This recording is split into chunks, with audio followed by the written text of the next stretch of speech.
El siguiente programa categoría A, apto para todo público. Programa de clasificación F, educativo.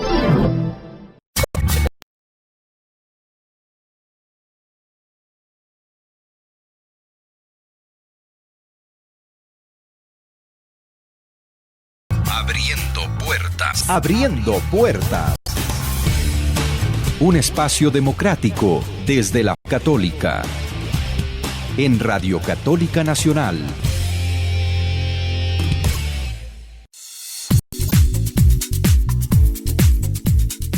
Muy buenas tardes a todos nuestros oyentes que están escuchando nuestro programa Abriendo Puertas por Radio Católica Nacional al servicio de la nueva evangelización. Muchas gracias por acompañarnos en este su espacio Abriendo Puertas. Como domingo a domingo les acompañamos sus amigos de costumbre, les saluda Karina y Patricio. Sean ustedes bienvenidos a este programa y coméntanos, Patricio, ¿qué tenemos para este día de hoy? Sí, un experto en literatura hispánica nos acompaña. Vamos a conversar sobre literatura, valores y otros temas. Muchísimas gracias, Patricio. ¿Y qué te parece si empezamos con una canción? Sí, Il Volo nos brinda L'amore si muove.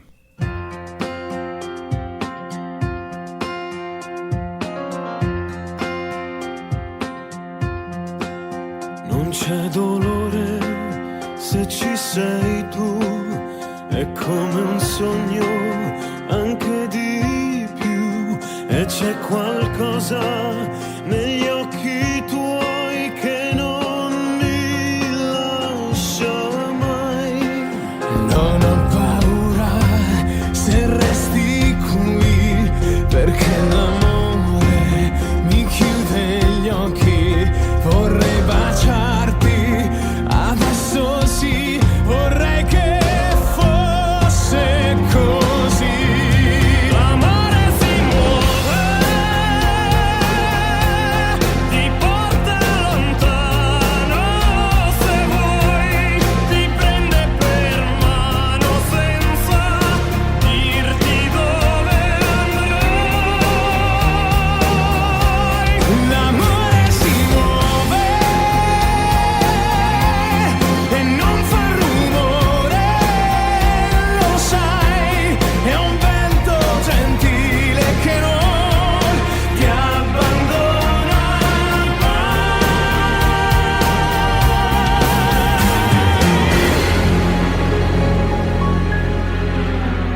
Come un regalo così inatteso, una sorpresa, tu lì per caso, c'era qualcosa negli occhi tuoi che non scorderò mai. L'amore si muove, ti porta lontano se vuoi, ti prende per mano senza dirti dove andrai. L'amore si muove e non fa rumore, lo sai, è un vento gentile che non ti abbandona mai.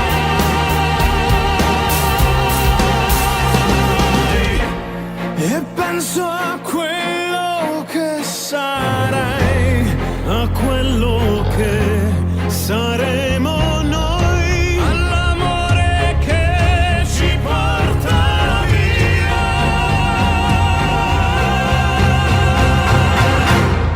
L'amore si muove, ti porta lontano se vuoi, ti prende per mano senza dirti dove andrai. L'amore si muove e non fa rumore, lo sai, è un vento gentile che non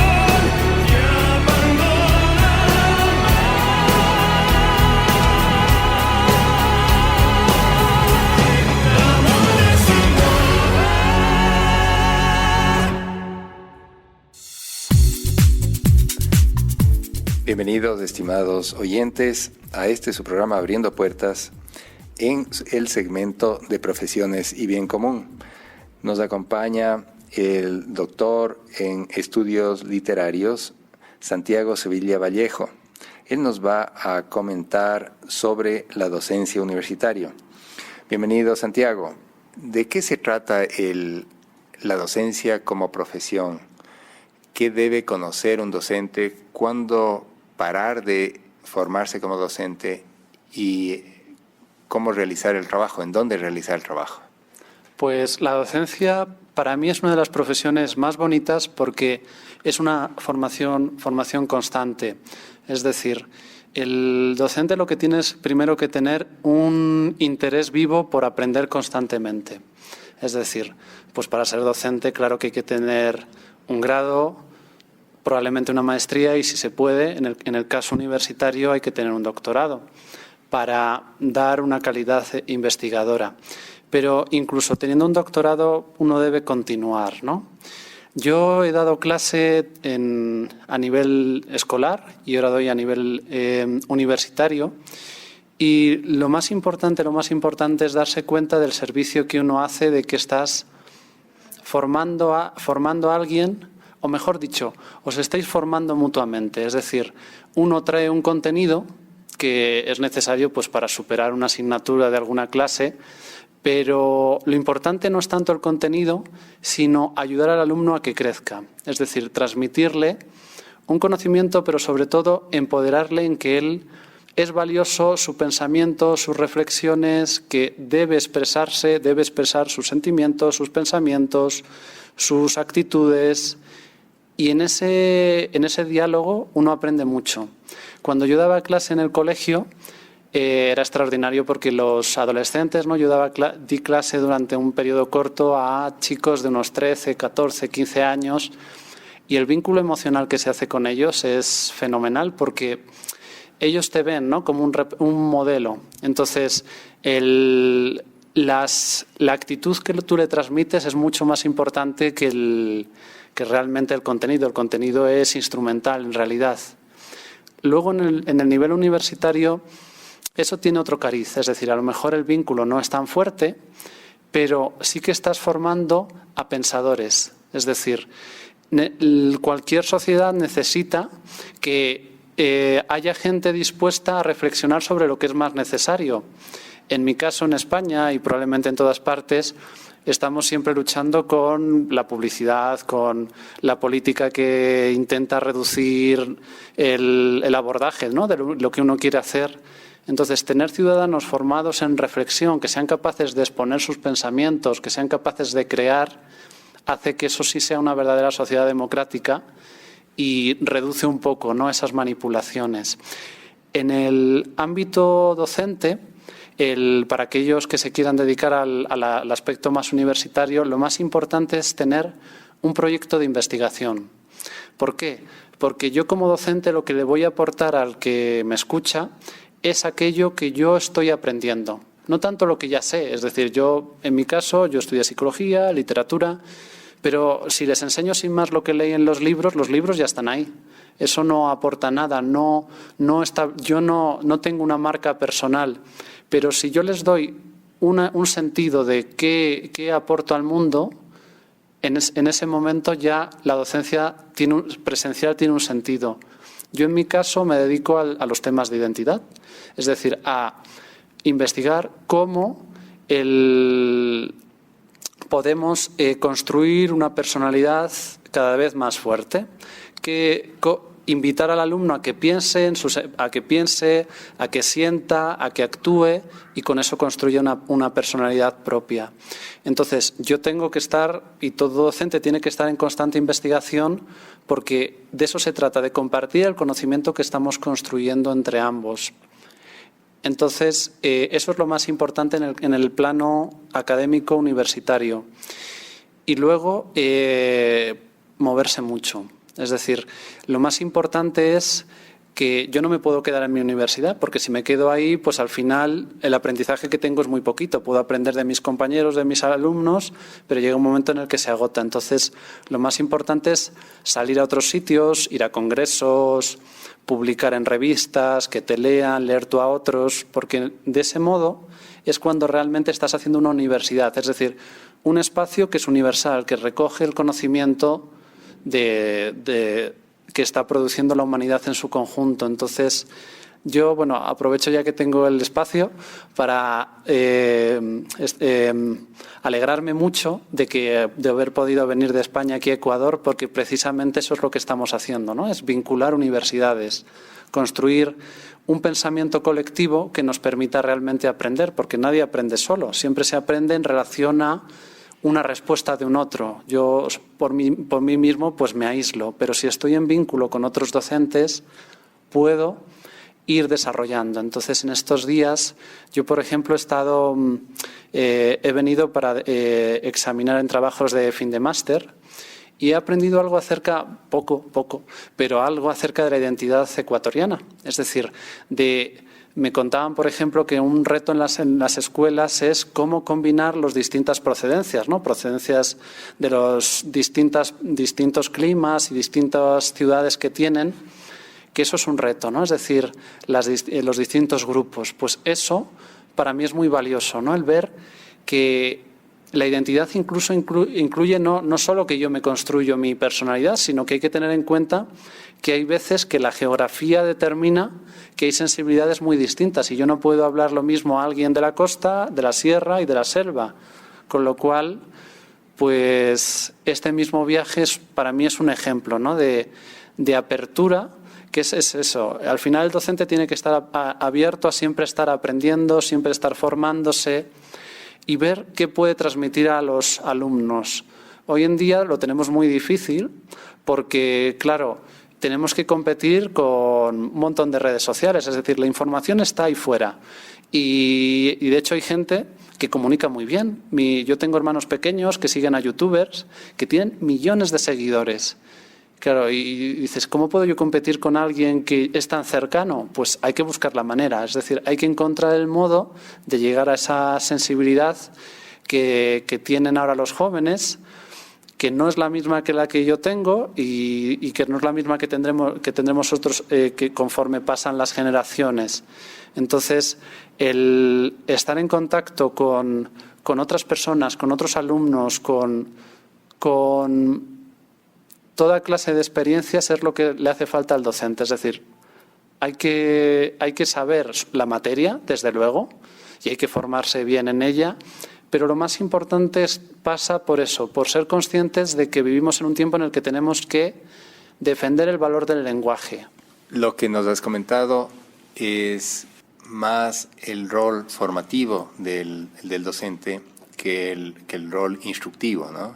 Entonces, eso quiere decir que el docente es un ejemplo, o es un modelo, y tiene que comportarse como tal, por un lado, y por otro lado, tiene que enseñarle, por ejemplo, en el caso de la red, cómo escoger la información aceptable y cómo desechar, cobrar un sentido común de qué información es útil y qué información es nociva, porque sí hay información nociva en la red. Claro, eso verdaderamente es un problema grande porque además hoy en día no tenemos mucho control sobre ello.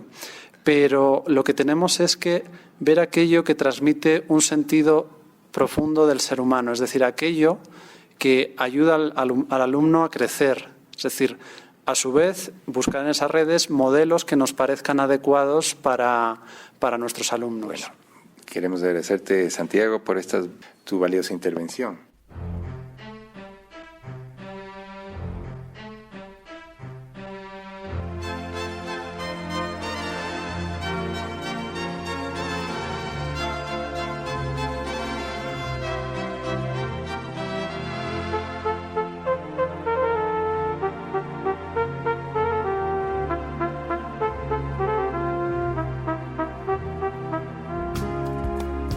Cada vuelta que se logra, cada vez que se termina, una lágrima germina, presagiando un breve adiós.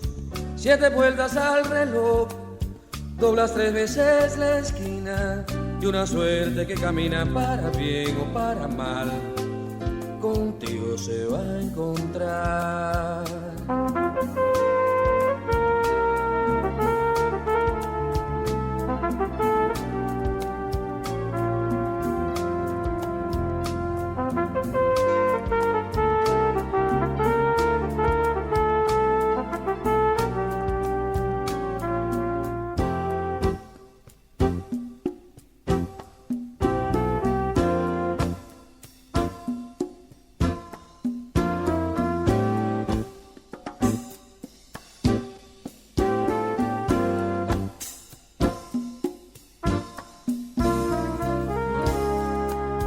No desdeñes lo que venga, ábrete al sol de la vida, despierta tu piel dormida, dale todo lo que tengas, que cada paso te enseña, para bien o para mal, que el amor se va a buscar y está en todo lo que sientas, contigo se va a encontrar.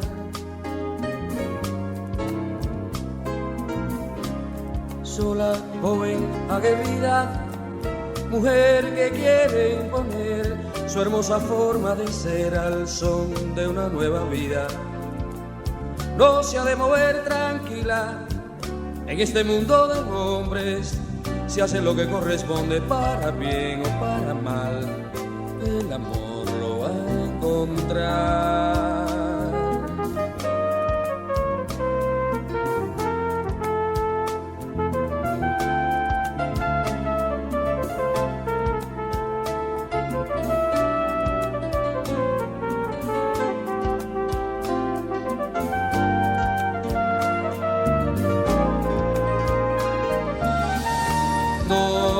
Desdeñes lo que venga, ábrete al sol de la vida, despierta tu piel dormida, dale todo lo que tengas, que cada paso te enseña, para bien o para mal, que el amor se va a buscar y está en todo lo que sientas, contigo se va a encontrar.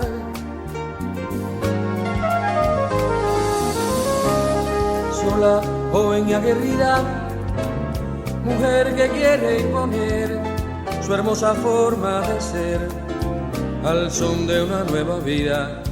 No se ha de mover tranquila en este mundo de hombres, se hace lo que corresponde para bien o para mal, que el amor lo va a encontrar.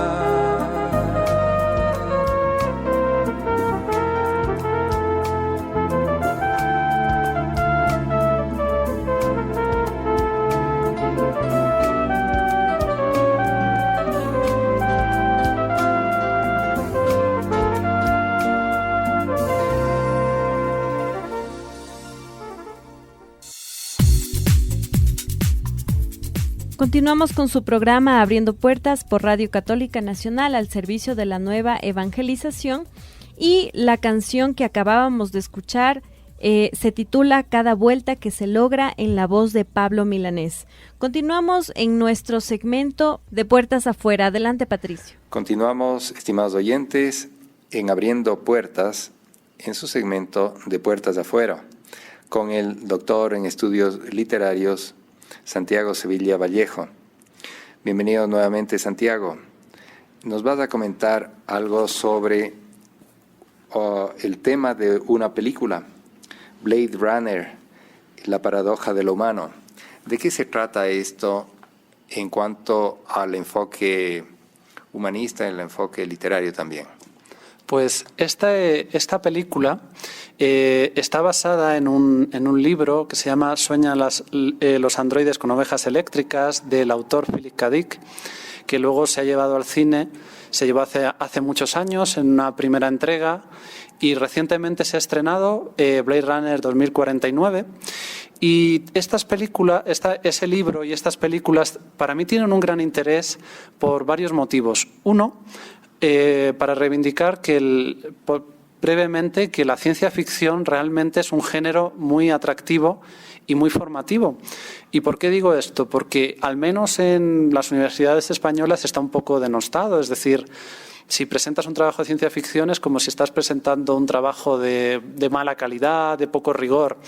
Esto está cambiando, pero la ciencia ficción tiende a reflexionar sobre los problemas que tenemos en la sociedad actual. Es decir, cuando vemos un mundo futurístico en el que está a punto de desaparecer por la contaminación, por las guerras, por X problemáticas, en el fondo está reflejando los abusos que hacemos nosotros del planeta o los abusos que hacemos entre nosotros. Con lo cual, yo considero Philip K. Dick y las películas de Blade Runner que, aunque sean comerciales, tienen un fondo muy grande.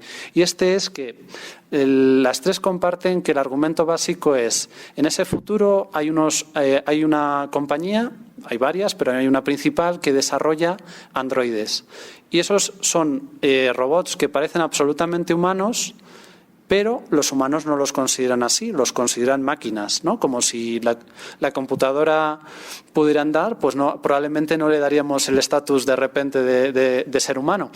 Pero estos están tan bien hechos, son tan perfectos que realmente tienen sentimientos. Piensan, sienten, tienen miedo de la muerte. Y en la película y en el libro de lo que se trata es que los humanos temen a esos androides y cuando esos androides se cuelan entre otros humanos, se esconden, mandan a un policía, a un Blade Runner, a que los desactive porque son peligrosos. Entonces, esto, que es así un argumento muy de cualquier película de ciencia ficción, buena o mala, en estas películas y en ese libro tiene una gran reflexión, porque de lo que se trata es de qué nos hace humanos. Tanto en el libro como en las películas, los humanos son muy fríos, es decir, el Blade Runner va a aniquilarlos, es decir, va a matarlos y sabe que sufren. Mientras que los androides expresan eso, que tienen miedo, que no saben qué va a haber después. Quien haya visto la primera película, pues recordará la escena final del androide en la que es conmovedor, en el que le explica que él ha visto muchas cosas y que con su muerte va a desaparecer todo. Es decir, tiene un sentimiento de trascendencia. Entonces, esto nos hace pensar, y esa es la paradoja que mencionábamos, que la sociedad actual en la que estamos tan tecnologizados, tan aislados, en el que cuidamos tan poquito las emociones, ¿no? Al menos en el caso español se nota mucho, ¿no? Es decir, somos muy brutos, no tenemos muchas veces cuidado con el otro, no nos preocupamos. Realmente nos hemos vuelto androides y probablemente nuestros androides lleguen a ser más humanos, ¿no? Los robots que estamos generando lleguen a ser más humanos que nosotros mismos. Entonces, es como una llamada.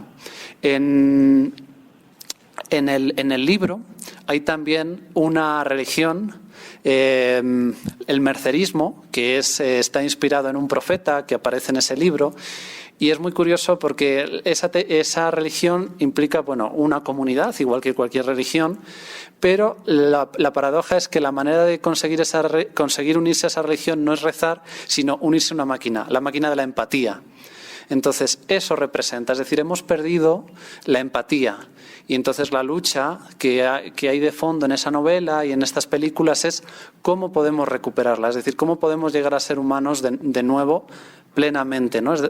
En el fondo es eso, un humanismo, buscar un humanismo y darnos cuenta de que nosotros nos estamos deshumanizando y que hay que hacer algo. Es decir, esa tecnología no puede ser al servicio de la frialdad, tiene que ser al servicio de la calidez, tiene que ser al servicio de la conexión, pero una conexión real, ¿no? Entonces, lo que pasa es que es muy difícil realmente, porque una vez hecha la tecnología, los personajes que viven en esa película, que pasan por esa película, no les queda más remedio casi que vivir en ese mundo frío, distante, mecánico, lógico, pero no emocional. Ahí es donde ellos tienen el reto y también nos lanza el reto esta película, ¿no?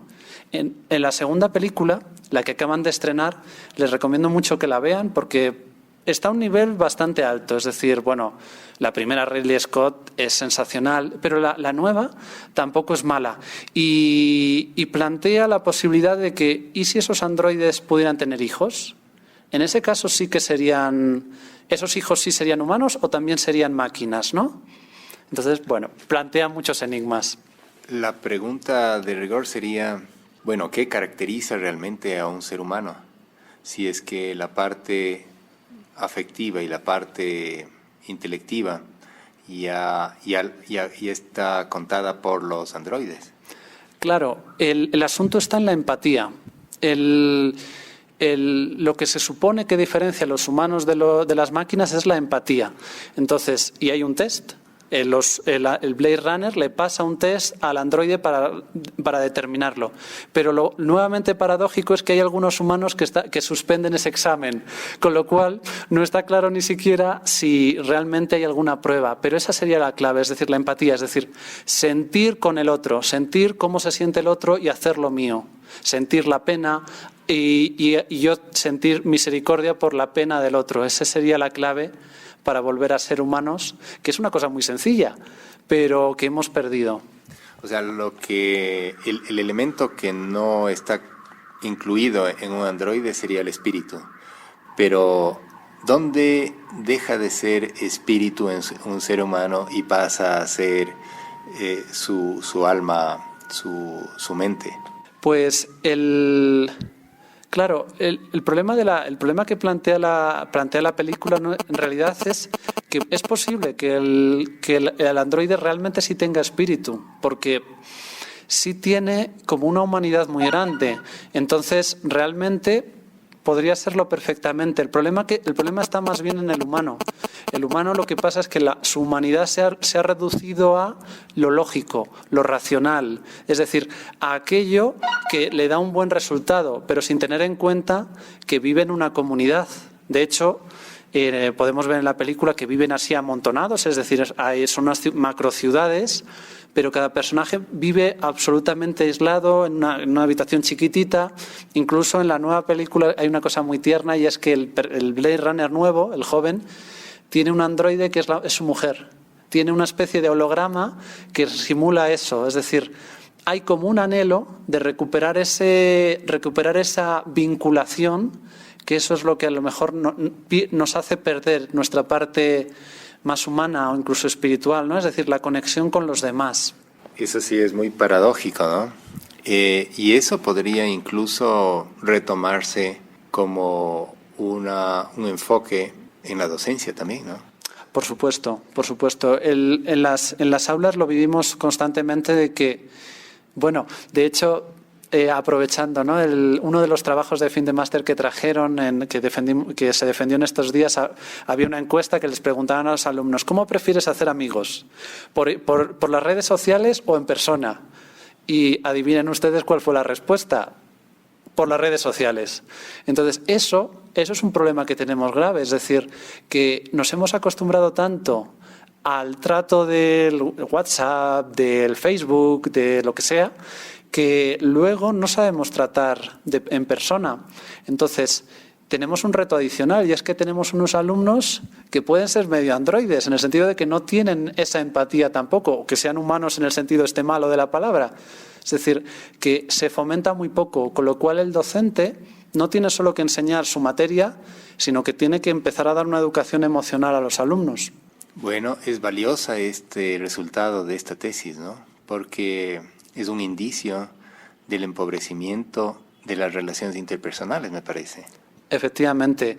Hoy en día tenemos ese problema de que hay que sencillamente volver a lo natural, que es lo que dice la novela. La novela, no voy a decir el final porque hay que leerla, pero tiene que ver con eso, con que hay que volver a la naturaleza, hay que volver a lo que es nuestro. Somos seres sociales, entonces simplemente es que, un poco a lo mejor forzándolo al principio, pero hay que compartir. Esa es la base de ser humano. Una psicóloga infantil nos comentaba hace algunos meses sobre que los niños deben jugar.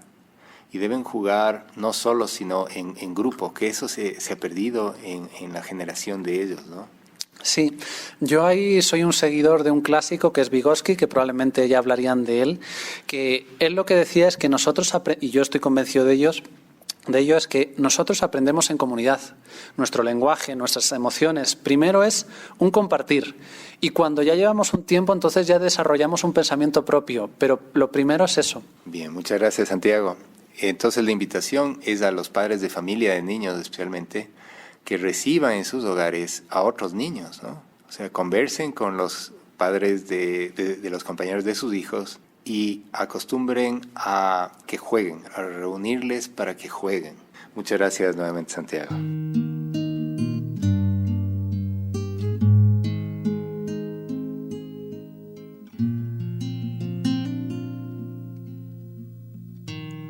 No quiero estar sin ti. Si tú no estás aquí, me sobra el aire. No quiero estar así. Si tú no estás, la gente se hace nadie. Si tú no estás aquí, no sé qué diablos hago amándote.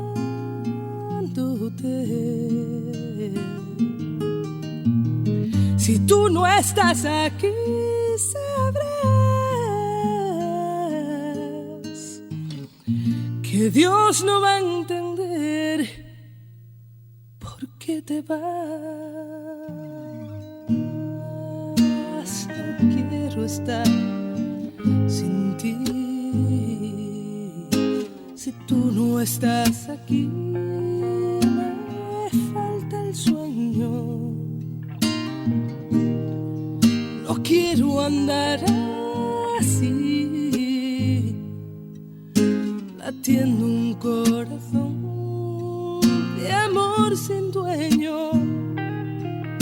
Si tú no estás aquí, no sé qué diablos hago amándote.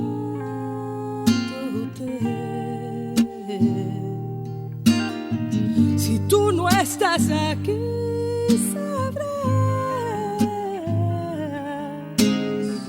que Dios no va a entender por qué te vas. Derramaré mis sueños si algún día no te tengo. Lo más grande se hará lo más pequeño. Pasearé en un cielo sin estrellas esta vez, tratando de entender quién hizo un infierno el paraíso. No te vayas nunca, porque no puedo estar sin ti. Si tú no estás aquí, me quema el aire. Si tú no estás aquí, no sé qué diablos hago amándote.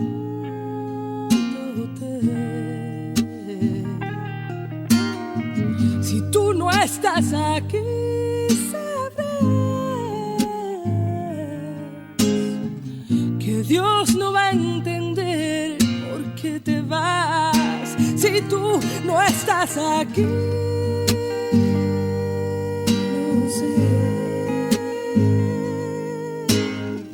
qué diablos hago amándote.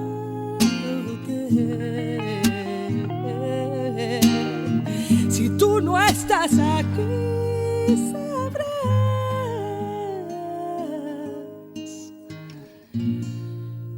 que Dios no va a entender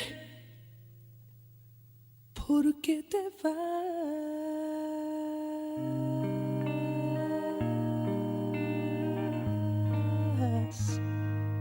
Si tú no estás aquí.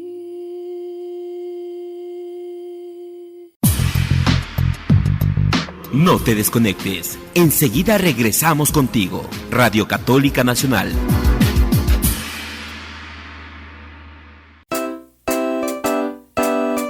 Inicio de espacio publicitario.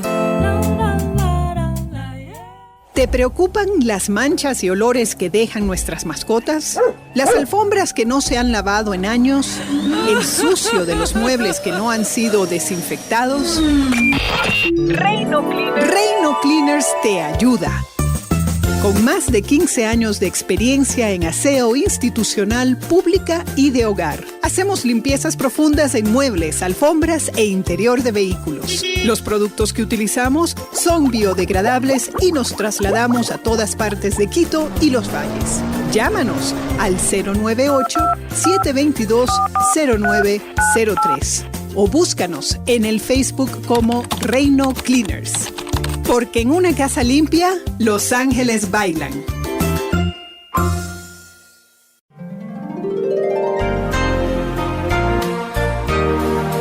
Betania, un centro creado para responder a las necesidades de formación y descanso de organizaciones laicas y religiosas. En sus amplias y acogedoras instalaciones usted puede realizar convenciones, cursos de formación, seminarios, talleres y convivencias. Estamos ubicados en Quito, San Rafael, Valle de los Chillos. Los teléfonos 2863-800, 2863-812. La novena de Navidad, elaborada por la Conferencia Episcopal con reflexiones de nuestros obispos, está ya a disposición en la librería de la Conferencia Episcopal. Calle Ulloa, OE 132, entre Mercadillo y Colón. Teléfono 223-6042. 223-6042. No esperes a última hora para adquirirla. No olvides. La novena de Navidad en la calle Ulloa, OE 132, entre Mercadillo y Colón. ¡Feliz Navidad! Llegar a nuestros oyentes es nuestro desafío diario. Bienvenidos, Oh, señora. ¿Qué tal, amigos y amigos? Muy buenas tardes, queridos amigos. Queremos continuar dando un mensaje diario. Queremos aumentar nuestro compromiso evangelizador. Hay mucha gente en el mundo que quiere conocer más de Dios y para eso necesitamos tu ayuda. Contar con una radio católica en nuestro país es un verdadero regalo de Dios. El costo de mantenimiento de una emisora es bastante alto. Por eso necesitamos tu ayuda para seguir al aire. Cuenta corriente Banco Pichincha 21 00 11 34 85. Cuenta corriente Banco Pichincha 21 00 11 34 85. A nombre de Radio Católica. Ayúdanos, por favor. Fin de espacio publicitario.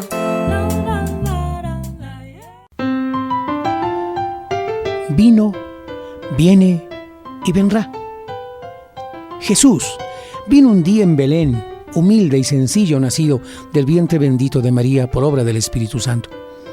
Viene cada día, viene en cada circunstancia, viene en el hermano, viene en la realidad nuestra, viene en la Eucaristía, viene en su palabra, viene cada instante. Y vendrá un día glorioso como juez y Señor al fin de los tiempos. Esto es lo que celebramos ahora en este tiempo de Adviento. 4 semanas de preparación que no solamente duran en la liturgia, sino la Virgen María 9 meses de camino y de esperanza. Pero es la actitud del Adviento de toda la vida. Ponerse en camino, salir al encuentro del Señor que ya está llegando. No te quedes esperándole, sal al encuentro y encuéntrale en ti mismo, en tu persona. Y tú con tu corazón, con tu acogida, con tu manera de ser, en este tiempo de Adviento, prepárale un lugar a Él. A Jesús, que quiere nacer en tu propio corazón. Pídele a María, ella, que pudo hacer de esa cueva de Belén, ese pesebre, la casa para Jesús, ¿cómo lo hizo? Con unos pobres pañales y con un montón de ternura. Que Él mismo nos bendiga y nos ayude. Grítale en este tiempo, Maranatá, ven Señor Jesús, ven que te esperamos. El mundo muere de frío, al mundo le falta luz, al mundo le falta el cielo, al mundo le faltas tú. Tú eres el príncipe de la paz, reina en nosotros y encuentra un sitio para bendecir y animar a nuestro mundo.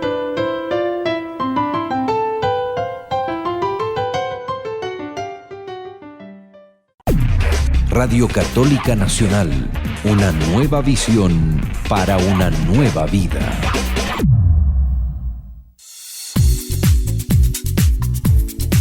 Continuamos con Abriendo Puertas, el programa que les acompaña de domingo a domingo en este horario, y a continuación Vamos a escuchar nuestro segmento Ventana a la Cultura. Estimados oyentes, en el segmento Ventana a la Cultura, continuamos con el doctor en estudios literarios, Santiago Sevilla Vallejo, que nos tiene el tema Recuperar lo espiritual en la formación. Bienvenido nuevamente, Santiago. ¿Por qué recuperar lo espiritual se relaciona con cultura? Pues se relaciona intrínsecamente porque la cultura es lo que nosotros construimos, ¿no? Es decir, el ser humano no es nada sin cultura. Nos moriríamos si no estuviéramos en una ciudad, si no tuviéramos familia, si no tuviéramos gente que nos ayudara.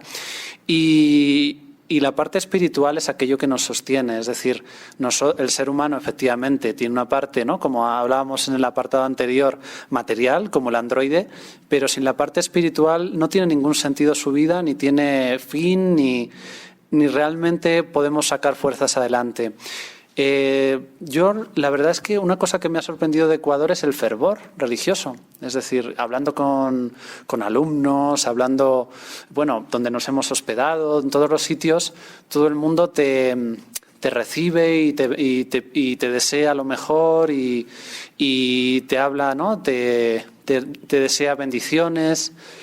Incluso, bueno, algún día hemos podido visitar un poquito y un día pasamos en Guayaquil y entonces encontramos que la ciudad estaba vacía, era domingo. Y claro, la gente era media mañana, a las 11, las 12, y entonces ¿dónde está la gente? En la iglesia. Entonces esto a mí me emociona porque en España tenemos un problema un poco, creo que más grave, ¿no?, con la religión por diversos temas. Entonces lo religioso está un poco perdido, aunque tal vez se esté recuperando. Es decir, yo en mi infancia sí viví que aquel que iba a la iglesia, salvo para hacer la comunión, porque tenías que hacer la comunión y que te dieran regalos, a partir de ese momento el que iba a la iglesia era como alguien que no tenía muy bien formada su mente, que le faltaba algo intelectual, que necesitaba un apoyo extra para continuar, o que mantenía una especie de ritos ancestrales extraños, en fin. Creo que eso se está volviendo porque yo pienso, es una impresión personal, que la sociedad está reconociendo que nos falta una parte espiritual y hay un movimiento de las juventudes muy grande y vuelve a haber muchos movimientos, muchas agrupaciones que trabajan por esto. Pero realmente vivimos tiempos que en cualquier caso la espiritualidad está un poco perdida porque se asocia a no ser racional, a no ser científico, es decir, tenemos un paradigma, es decir, una forma de pensar que la religión la deja como algo que ya está pasado de moda, que nos sirvió en una época primitiva. Entonces, entre varios profesores estamos trabajando en un proyecto de investigación, Dios en la literatura contemporánea, que recientemente tuvimos un congreso y que queremos expandir. El sentido es que intentar hacer llegar a la academia la reflexión acerca de qué aspectos hay en la literatura que reflejan posiciones espirituales, búsquedas. Entonces, ¿por qué lo hacemos? Pues porque eso no existe en la universidad. Es decir, en la universidad se tratan muchos temas, pero si tratas algo espiritual, bueno, hay veces que sí, que hay ciertos clásicos, los místicos sí que se tratan, pero porque forman parte como de un canon, de una cosa que uno entiende que es que hay que estudiar por obligación porque es parte como de la historia de la literatura. Pero no hay una concepción de que la literatura es algo espiritual y que tiene como una búsqueda de esa parte humanística, espiritual, religiosa en el fondo también, ¿no?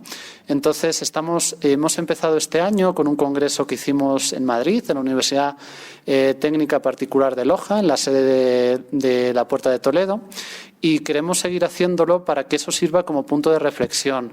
Yo les animo, si esto les puede interesar, que tienen en YouTube, si ustedes ponen Dios en la literatura contemporánea, pueden ver las conferencias y también hay un blog y hay un grupo de investigación, es decir, hay diversas cosas accesibles en Internet para que también colaboremos en esto, es decir, este fervor precisamente que tiene Ecuador, que tiene el mundo hispano por el catolicismo, pues que lo recuperemos, pero no por un afán ideológico ni por un afán propagandístico, sino por recuperar una verdadera humanidad que tenemos, ¿no? Un verdadero humanismo que hay de fondo en la fundación, ¿no?, de los países de habla hispana. Entonces, por eso yo esto creo que es muy valioso. Espero que lo podamos también publicar, que quede el Congreso.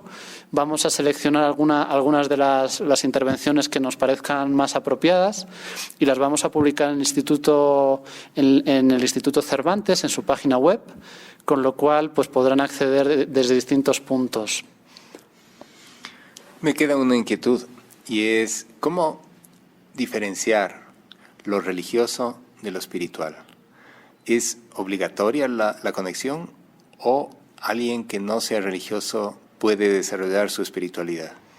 Pues yo pienso, pero esto es una opinión muy mía, o sea que realmente no es que parte del resto del equipo, pero probablemente sí la compartirían, que yo creo que ambas cosas son lo mismo.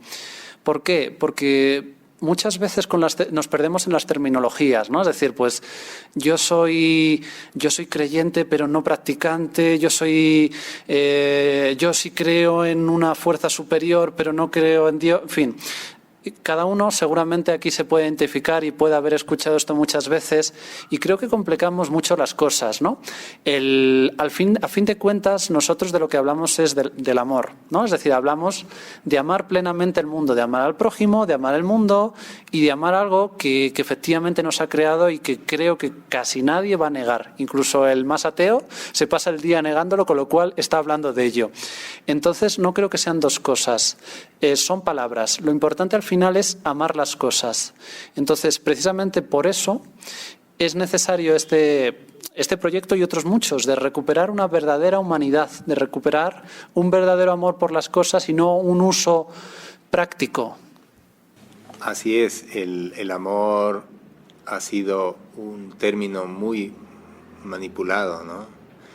Y la esencia tal vez la tiene que ver en el salir de uno mismo y hacer el bien al prójimo, ¿no? O a alguien. La pregunta sería, ¿cómo resignificar el amor? ¿Cómo volver al sentido original y no a una acepción muy deformada del amor? Claro, aquí cada uno, los seres humanos somos muy complejos, ¿verdad? Tenemos nuestras preocupaciones, nuestros problemas, nuestros conflictos, cada uno individualmente, en grupo. Pero hay que abogar, hay que defender la sencillez.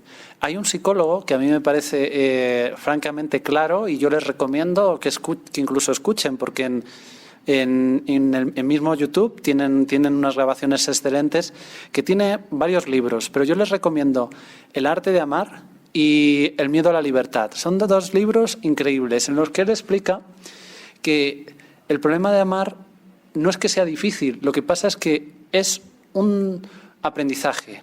Es decir, que amar, muchas veces pensamos en el amor como una cosa romántica, de yo te quiero muchísimo y iré por ti, lo que sea, ¿no? Algo así como de película. Pero eso no dura.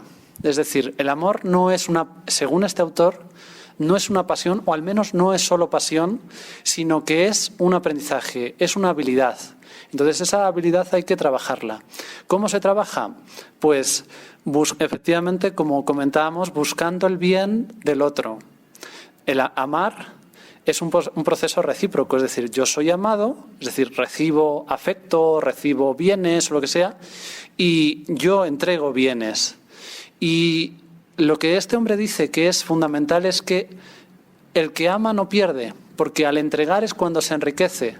Porque aquel que produce, todos lo hemos visto, las personas más felices suelen ser aquellas que tienen una función social en la que hacen un bien a la comunidad. Esas son las que son más felices. Aquellos que como tacaños guardan para sí.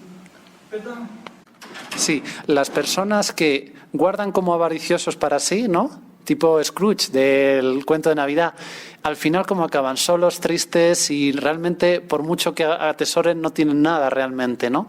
Entonces, amar simplemente es eso, es decir, no es una cosa fácil, irse educando en la capacidad de a aquel que tiene necesidad irle dando, y eso nos va y encontrar una función social, ¿no? Algo que hagamos mejor a las personas y a la ciudad o al país en el que vivamos. Bueno, queremos agradecerte mucho, Santiago, por habernos enriquecido con tantos temas importantes, ¿no? La docencia, la ciencia ficción y cómo entenderla, y también sobre la espiritualidad. Muy amable. Ha sido un verdadero placer. Me alegro mucho de haber tenido oportunidad de hablar. Un saludo.